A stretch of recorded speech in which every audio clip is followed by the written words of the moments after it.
ओम शांति। अगर आपका जीवन साथी गलत है तो क्या करें? देखिए, आज के इस कलयुगी संसार में ऐसे बहुत सारे केस आ रहे हैं जो आज उनके जीवन साथी जो बनते हैं, जब उनका ब्याह और शादी होती है तो उनको जीवन साथी कहा जाता है। पति और पत्नी को एक दूसरे का जीवन साथी कहा जाता है। लेकिन ऐसे भी कितने सारे केस आए हैं कि शादी होने के बाद भी वो जीवन साथी उनसे गलत व्यवहार करते हैं और इसी के कारण बहुत सारे परिवार टूट जाते हैं, तलाक हो गए हैं, डिवोर्स हो गए हैं इसी कारण से। और भी कई केस हो जाते हैं जो एक दूसरे के व्यवहार को, व्यभिचार को सहन नहीं कर पाते हैं तो किसी किसी को भी मृत्यु दंड दे देते हैं, मार देते हैं। ऐसे ऐसे भी बहुत सारे केस आए हैं। तो ऐसी परिस्थिति में क्या करना चाहिए? ऐसे में आपको कैसे बचना है? देखिए, जैसे आपको पता चल जाता है आपकी पत्नी हो या आपके पति हो, वो धर्म विरुद्ध आचरण करके पर पुरुष से या पर स्त्री से कोई ऐसा व्यवहार करते हैं, तो सबसे पहले आपको करना चाहिए उन्हें प्यार, स्नेह और सम्मान दे करके उसको संभालना चाहिए। क्योंकि आज की जो नई पीढ़ी है, तो जैसे आज हमारा मन आया तो इस दुकान की वस्तु पाई, कल उस होटल की पाई, परसों उस होटल की पाई, ऐसे मन उन क्रियाओं का मनोरंजन समझने लगे हैं। कोई धर्मशास्त्र है वो ऐसा निषेध करता है। ये बात आज तक बच्चों तक पहुंच ही नहीं रही है, नई पीढ़ी तक। ये तो इस बात को वो समझते ही नहीं है। कितने ही ऐसे नई पीढ़ी के युवा हैं जो कहते हैं कि ये बात तो हमें पता ही नहीं थी। और कुछ लोग ऐसे भी हैं कि जो इन बातों को जानते हुए, सुनते हुए भी नहीं मानते हैं। अब क्या हुआ, जब उनका ब्याह होगा, उनकी शादी होगी, और आज जब शादी हो करके आती है तो ऐसा कई बार पता चलता है कि लड़की हो या लड़का हो, उनके कितने गर्लफ्रेंड और बॉयफ्रेंड होते हैं। अब उनके संबंध कैसे हैं, अब ये तो नहीं जानते हैं ना। अब यदि उनकी आदतें वहाँ खराब हो चुकी हैं तो शादी होने के बाद भी उस आदत को एकदम रोक पाना बहुत ही कठिन हो जाता है। उसके मन में आएगा, चाहे जितना सुंदर उसकी पति और पत्नी हो, लेकिन उसका स्वभाव है, उसने कभी मर्यादा का पालन नहीं किया तो उससे एक गलती हो जाती है, क्योंकि उसकी नींव पहले ही से खराब हो जाती है। अब क्या करें, आपको क्या करना है? तो सबसे पहला आपका फर्ज है, आपका काम है, पति हो या पत्नी हो, उससे प्यार करके। लेकिन इस बात का ध्यान रखना है कि इस बात को वो ही समझ सकता है, वो ही इस चीज़ को सुधार सकता है जो पहले से सुधरा हुआ हो। पहले पति को देखना चाहिए कि मैं एक पत्नी व्रत हूँ, और पत्नी को देखना चाहिए कि मैं एक पतिव्रत हूँ। क्या मैंने कभी भ्रष्ट आचरण नहीं किए? क्या मैं अभी भ्रष्ट आचरण नहीं कर रहा हूँ, नहीं कर रही हूँ?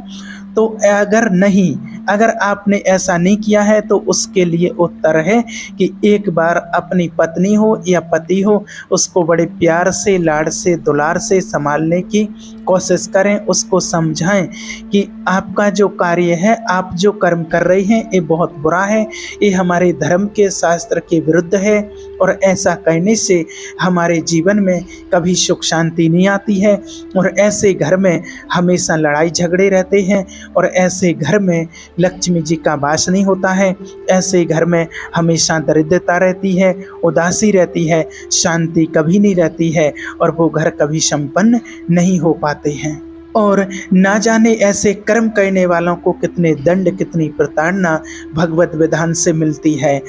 या अगर आपको पति थोड़ा क्रूप मिल गया है, योग्य नहीं है, और आप अगर ऐसा दुराचार किसी इस भाव से कर रहे, या पत्नी आपको अच्छी सुंदर नहीं मिली है और इस भाव से अगर आप एक गलत काम कर रहे हैं, गलत व्यभिचार किसी और के साथ कर रहे हैं, तो इसका बहुत बड़ा दंड भोगना पड़ता है।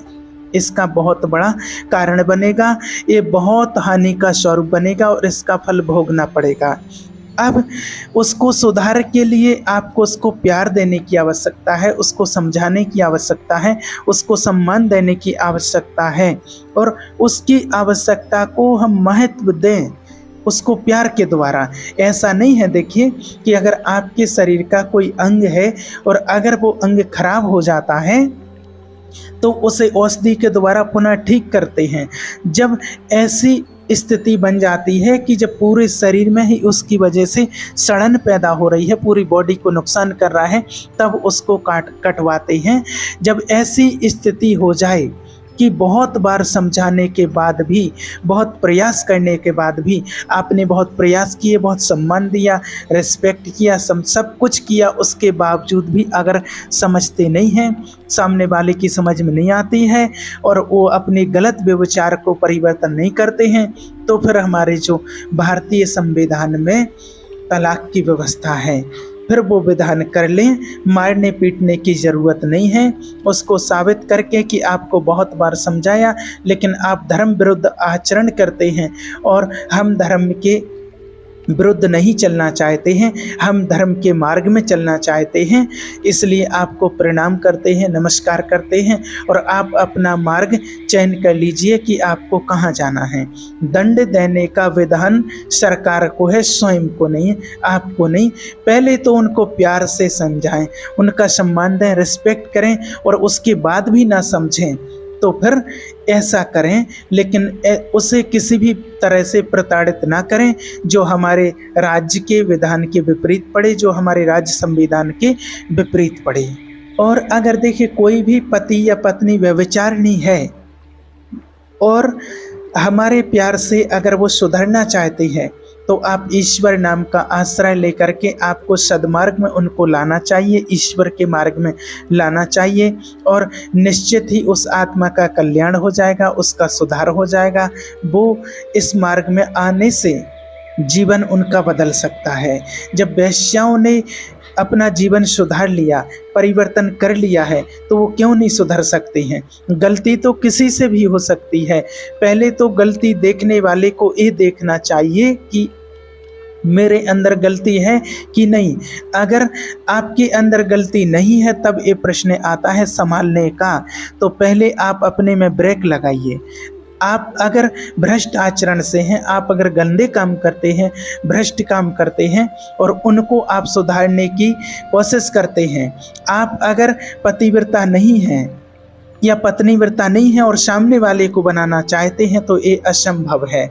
आप अगर सत्य मार्ग पर चलोगे, आप सत्य के मार्ग पर चलोगे तो आपके स्नेह में, प्रेम में, वो प्यार में वो दम है, वो हिम्मत है कि सामने वाले को समझाया जा सकता है।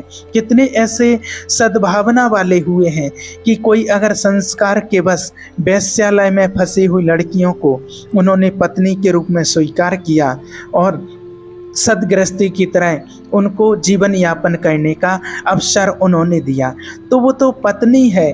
अगर किसी स्वभाव के बस, किसी संस्कार के बस, देखो बताया कि गलती तो किसी से भी हो सकती है अनजाने में, लेकिन जब एक बार समझा दिया और समझाने के बाद अगर समझ जाते हैं तो बहुत अच्छा है।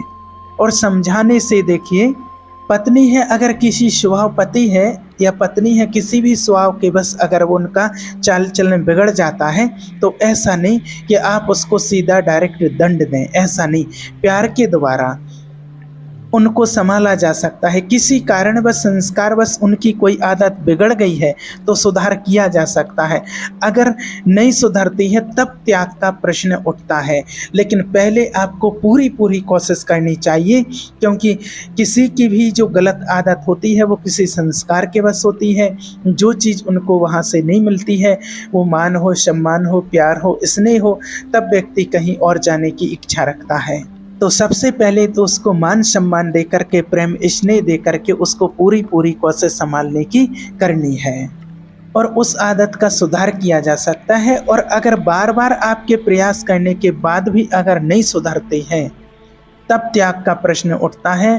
फिर त्याग दे देना चाहिए, किसी को दंड नहीं देना चाहिए। दंड देने का अधिकार नहीं, किसी पति या पत्नी को मार देना ऐसा भारतीय संविधान में विधान नहीं। त्याग कर दो उसका। आपका संबंध नहीं बनता है तो नमस्कार, आप अपने मार्ग को देखिए। हमारा आपका पारण संस्कार हुआ था धर्मपूर्वक चलने के लिए, लेकिन अगर आप धर्मपूर्वक नहीं चलते हैं, नहीं चलना चाहते हैं और आप स्वीकार करो इस बात को कि आपको बहुत बार समझाया है और आपको बहुत बार समझाने के बाद भी अगर कोई फर्क नहीं पड़ा तो आप अपने मार्ग को चयन कर लीजिए कि आपको किस मार्ग में चलना है। ऐसा चलना चाहिए।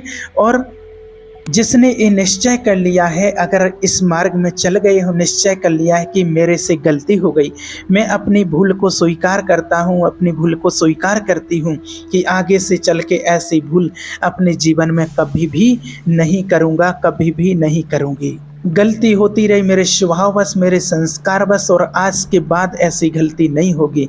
और समझो कि उसी समय से उसकी वृत्ति चेंज हो जाएगी। और उसी समय, क्योंकि सबसे पहले तो विचारों में होता है, सोच में होता है कि मुझे क्या करना है। और जहाँ से विचार, उसकी सोच पवित्र हो जाती है, उसके विचार पवित्र रहने लगते हैं, तो वो समझो कि उसी टाइम से वो आत्मा अपने मार्ग को चयन कर लेती है, सुधार लेती है, अपने जीवन को परिवर्तन कर लेती है, एक महात्मा के जैसा जीवन जीने की ठान लेती है। तो वो आत्मा एक ना एक दिन जरूर महान आत्मा, पुण्य आत्मा, महात्मा बन सकती है। और जिसने अपनी वृत्ति को, विचारों को ऐसे चेंज कर लिया, उसी समय से उसको आदर देना चाहिए, सम्मान देना चाहिए कि कल ये पापी था, पापी थी, ऐसी आदत इसकी गलती थी, अब उसका अनादर करके किसी प्रकार से उसका अपमान नहीं करना है। कल के दिन ये पाप कर्म करते थे, ऐसा ध्यान करके उसका कभी अनादर ना करें। कल भूल से उससे गलती हो गई, आज उसने निश्चय कर लिया कि अब ऐसा काम नहीं करूँगा, नहीं करूँगी, और ऐसे उसको संपूर्ण प्यार और सम्मान देना चाहिए। देखिए, ये बात सत्य है कि प्यार से पशु को भी अधीन किया जा सकता है, तो स्त्री या पुरुष को अधीन क्यों नहीं किया जा सकता है। हो सकता है आपके द्वारा वो अपनापन आपको ना मिलता हो जो उसे चाहिए। अगर वो पूर्ण होने लगे तो हो सकता है कि उसका स्वभाव सुधर जाए। तो हमें हर प्रकार से पहले हमें प्रयास करना चाहिए कि हमारे पति पत्नी हमारे भाव के अधीन हो जाएं, हमारे सद्मार्ग में चलने के लिए तैयार हो जाएं। और जब ऐसा करने पर कुछ ना हो तब उसका त्याग कर दें, लेकिन स्वयं उनको कभी ऐसा दंड ना दें जो हमारे नियम के, हमारे राज्य के, संविधान के विरुद्ध हो। और प्रेम में, प्यार में, सम्मान में तो वो ताकत होती है जो ये खूंखार जानवर को भी अपने बस में कर लेती है। ये तो आपने देखा ही है कि शेर, चीता, भालू, हाथी जैसे बड़े बड़े हिंसक जानवर भी प्रेम से बस में हो जाते हैं, तो क्या इंसान बस में नहीं हो सकता है। तो हमें उसको प्यार सम्मान दे करके और उसको बस में करना चाहिए। जो सम्मान हम दूसरों को बाहर देते हैं, वो सम्मान हम अपने घर में देने लगें, वो सम्मान वैसे ही अपने घर में पति और पत्नी को दें, तो आपकी गृहस्थी में फिर से खुशियाँ आ जाएंगी और आपकी गृहस्थी टूटने से बच जाएगी, आपका परिवार बिखरने से बच जाएगा। तो एक बार ये प्रयास आप जरूर करें अगर आपके साथ ऐसा कुछ हुआ हो तो। ओम शांति।